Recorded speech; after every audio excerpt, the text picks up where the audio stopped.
Here's a funny story. It's a funny story because it really tells a lot about when you believe in something or you don't believe in something and how things really can happen or not happen because of that belief. A couple years ago, I had back problems, and a friend of mine recommended that I go to her chiropractor. So I went, and I went into his room, and I don't know, there was something about him. It just didn't, you know, you just like jive with somebody or you don't. Well, we didn't. I didn't, at least, but I didn't say anything because it was my best friend who had recommended him to me. So anyway, so he put this thing on the side of my head, and he asked me to go to the left, and he asked me to go to the right. And when it was all over and the examination was finished, he said, well, Hara, I need to see you 3 times a week for 3 months. So I said, okay, because my best friend recommended him, and I just didn't want to make any waves. Anyway, I did see him over 3 months, and I did see him 3 times a week, and he really turned out to be a really nice guy and a very good doctor.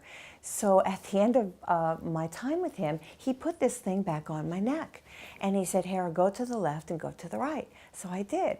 And he said, oh my God, you're so much better. And I said, well, how do you know?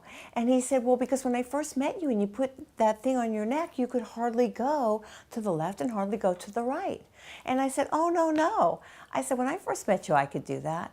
And he goes, well, what do you mean? He goes, when I gave you that thing, why didn't you do it? And I said, because I didn't like you. Now, see, this is important stuff because, you know, when you are like this and you're trying to prove something wrong, your energy is going against the solution. For you to have a solution come to you, you've got to be in it. You've got to give 100% of yourself so that you can realize the result that you're after. So that story is just a little bit of an explanation of how we can block our own good just by our own belief system. When you want something, you really have to give 100% of yourself so that it can happen.